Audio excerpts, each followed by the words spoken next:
Exams का season है और पढ़ाई बहुत करनी है तो बेल आइकन दबाइए और चैनल को सब्सक्राइब कीजिए वरना जो है माता रानी कृपा नहीं देगी आए।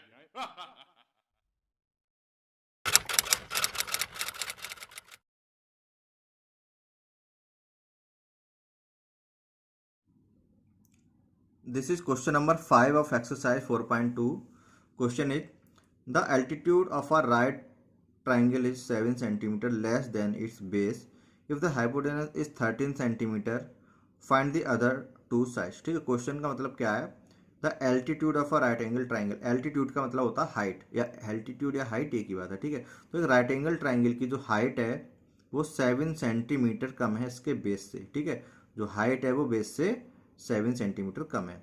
ठीक है, तो हाइट एक तरीके से क्या हो गया, परपेंडिकुलर हो गया राइट एंगल ट्राइंगल के केस में। ठीक है, तो इट मीन्स जो परपेंडिकुलर है वो उसके बेस से 7 सेंटीमीटर कम है। ठीक है, और जो आपका हाइपोटेनस है वो डायरेक्ट गिवन है 13 सेंटीमीटर। आपको अदर टू साइड्स फाइंड करनी है। इट मीन्स आपको एल्टीट्यूड, हाइट या परपेंडिकुलर एंड बेस फाइंड करना है। ठीक है, अब देखिए यहाँ तो ये आपका क्वेश्चन डायरेक्टली गिवन है एक्सरसाइज 4.2 में, और आपको पता है कि 4.2 जो है आपकी क्वाड्रेटिक इक्वेशन से रिलेटेड है।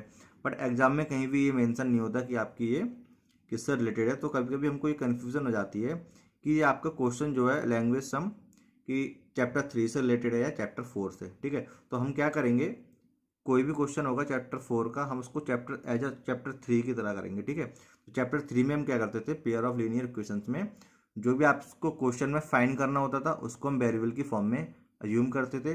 तो इसमें आपको क्या क्या फाइंड करना है, एल्टीट्यूड एंड बेस। ठीक है, तो हम इसमें कैसे अज्यूम करेंगे, let altitude is equal to x centimetre and base is equal to 22 centimetre. उसके बाद जो भी कंडीशंस गिवन है उसके अकॉर्डिंग हम इक्वेशन बनाते थे।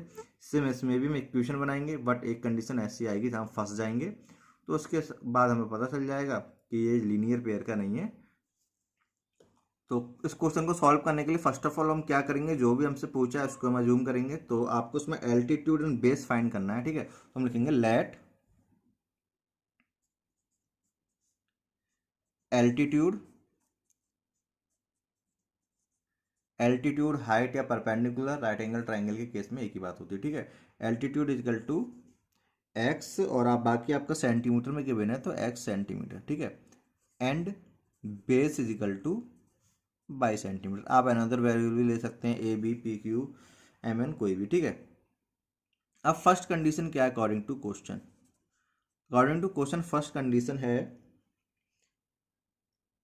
Altitude is 7 more than its base. तो एल्टीट्यूड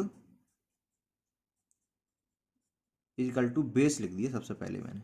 अब देखेंगे क्या कह रहा है। ठीक है, आपको ध्यान देना है, मैंने इक्वल का साइन लगाया। ठीक है, अब कह रहा है एल्टीट्यूड जो है वो बेस से 7 कम है, ये जो है इससे 7 कम है। ठीक है, तो हम हम इनको बैलेंस करना, यहाँ पे मैंने देखो इक्वल का साइन लगा दिया। ठीक है, तो ये इससे 7 कम है तो ये छोटा है, ये बड़ा है, और यहाँ पे मैंने दोनों में इक्वल का साइन लगा दिया है। तो हम 7 किससे माइनस करेंगे, बेस में से या एल्टीट्यूड में से। ये तो आपका ऑलरेडी छोटा है, अगर आप इसमें से 7 माइनस करोगे तो ये आपको और छोटा हो जाएगा। तो हम क्या करेंगे, इस बेस में से करेंगे 7 माइनस। क्यों, क्योंकि एल्टीट्यूड जो है वो बेस से 7 लेस है, मतलब एल्टीट्यूड बेस से 7 कम है, छोटा है। ठीक है, तो ये पहले से छोटा है, इसमें से माइनस करेंगे तो ये और छोटा हो जाएगा, इक्वल नहीं हो पाएगा। तो हमने क्या किया, ज़्यादा वाले में से 7 को माइनस किया, इससे ये दोनों अब इक्वल हो जाएंगे। ठीक है, तो अब आपका एल्टीट्यूड हमने माना था x, और ये आपका है बेस बाई -7। ठीक है, इसको हम यहीं छोड़ देते हैं।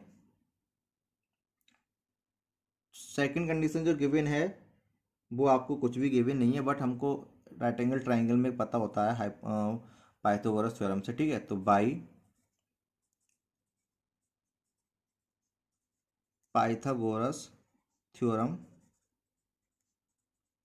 पाइथागोरस थ्योरम क्या है आपकी, परपेंडिकुलर का स्क्वायर प्लस बेस का स्क्वायर इक्वल टू हाइपोटेनस का स्क्वायर। तो परपेंडिकुलर एल्टीट्यूड एक ही बात है, तो एक्स का स्क्वायर प्लस बाई का स्क्वायर, और हाइपोटेनस आपका गिवन है 13 का स्क्वायर।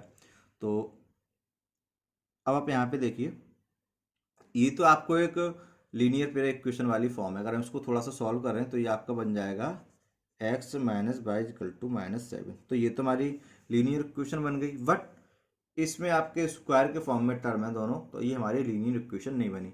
तो इसका मतलब हमें यहाँ पे ये पता चल गया कि ये क्वेश्चन जो है हमारा लीनियर पेयर ऑफ इक्वेशन से रिलेटेड है ही नहीं।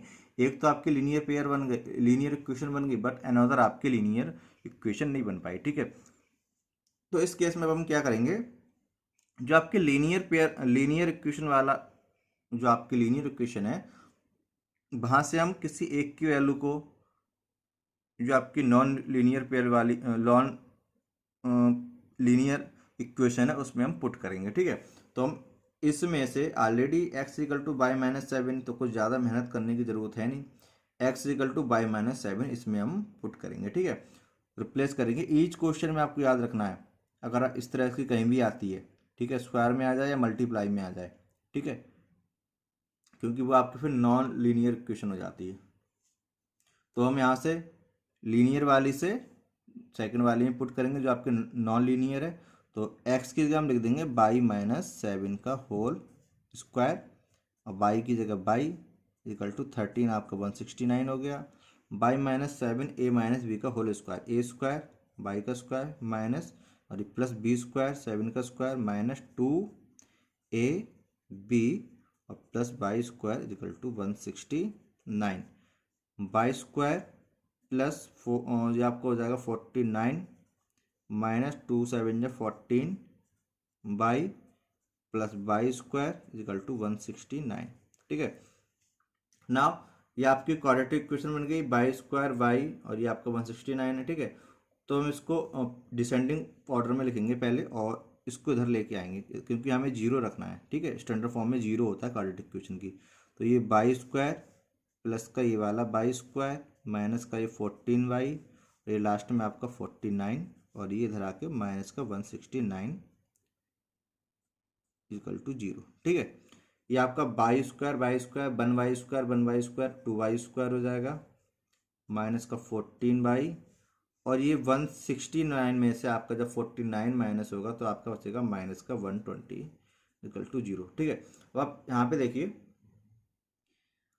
2 14 2 तो 2 से कट जाएगा, 14 भी कट जाएगा और 120 भी डिवाइड हो जाएगा। ठीक है, तो हम क्या करेंगे, पूरे में 2 से करेंगे डिवाइड, या आप यहाँ से 2 कॉमन लीजिए, मल्टीप्लाई डिवाइड में पहुँचा दीजिए, तभी वो 0 हो जाएगा। ठीक है, या आप अगर कॉमन नहीं भी लेंगे तब भी आपका हो जाएगा बिना विदाउट कॉमन लिए। ठीक है, तो मैं कॉमन लेके करूँगा जिससे थोड़ी कैलकुलेशन ईजी रहेगी। ठीक है, तो मैं पूरे में 2 से कर रहा हूँ डिवाइड, तो ये हो जाएगा बाई स्क्वायर माइनस का, फिर ये बचेगा 2 से डिवाइड करने के बाद 7 और ये हो जाएगा 60। ठीक है, equal to 0। Now y square -60 की बाई स्क्वायर से मल्टीप्लाई होगी, -60 बाई स्क्वायर आएगा। तो 60 के फैक्टर ऐसे करने हैं कि मल्टीप्लाई करने पे -60 आए और प्लस माइनस करने पे माइनस का 7। ठीक है, तो -60 लाना है, इट मीन्स दोनों अपोजिट साइन होंगे, एक प्लस होगा तो एक माइनस होगा। यहाँ माइनस है तो बड़ा वाला माइनस रखना है, छोटा वाला प्लस। ठीक है, तो आपका 12 5 जो होता है 60, तो 12 और 5 आपके दो नंबर हो गए। तो 12 हम रखेंगे माइनस का क्योंकि हमें यहाँ माइनस लेके आना है। ठीक है, तो बाई स्क्वायर की जगह बाई स्क्वायर -7y की जगह मैंने लिखा माइनस के 12y प्लस के 5y। ठीक है, क्योंकि माइनस साइड लाना था तो बड़ा वाला हमने जो नंबर है वो माइनस का लिया। -60 equal to 0। First two term में से कॉमन, लास्ट टू टर्म में से कॉमन, तो यहाँ से बाई कॉमन आएगा, बाई -12 बचेगा, और यहाँ प्लस है तो प्लस कॉमन आएगा सबसे पहले तो, और 5 कॉमन आएगा, यहाँ से भी बचेगा बाई -12 इक्वल टू 0। ठीक है, बाई -12 दोनों में से कॉमन आएगा, बाई -12 कॉमन लिया है तो सबसे पहले तो ये ब्रैकेट लगेगा, और यहाँ से बचेगा बाई, यहाँ से बचेगा प्लस का 5। ठीक है, इक्वल टू 0। अब 1 बाई 1 दोनों को 0 के ऊपर रखेंगे, y -12 equal to 0, y equal to 12। ठीक है, सेकंड है आपका बाई +5, ये भी इक्वल टू 0 रखा, यहाँ से आपका आ गया बाई इक्वल टू -5। तो बाई हमने माना था बेस। ठीक है, तो बेस आपका आ गया 12 एंड -5, बट कोई भी जो लेंथ होती है वो माइनस में नहीं हो सकती, किसी की भी जो मेजरमेंट है वो माइनस में नहीं होती। तो ये तो आपका हो गया नॉट पॉसिबल, ये तो आपका पॉसिबल नहीं है। ठीक है, तो इसकी ब्रैकेट में मैंने लिख दिया और इसको हमने छोड़ दिया। तो हमारा जो आंसर आ गया वो बाई आ गया। ठीक है, अब बाई की वैल्यू हमको फाइंड हो गई, एक्स की वैल्यू और फाइंड करना है। तो हमको जो ये वाला जो रिलेशन मिला था x equal two by minus 7, यहाँ से हम एक्स फाइंड करेंगे तो एक्स इक्वल टू हो जाएगा बाई, बाई की जगह लिखा 12 माइनस 7 यहाँ पे। ठीक है, बाई की जगह 12 माइनस 7 इजिकल टू ये आपका आ जाएगा 5। ठीक है, तो आपका अब एक्स भी फाइंड हो गया और वाई भी। तो हम लिखेंगे यहाँ से so altitude equal to 5 centimetre and base is equal to 12 centimetre. ठीक है, अब वहाँ से चेक कर लीजिए आपका जो एल्टीट्यूड है वो बेस से 7 लेस है। ठीक है।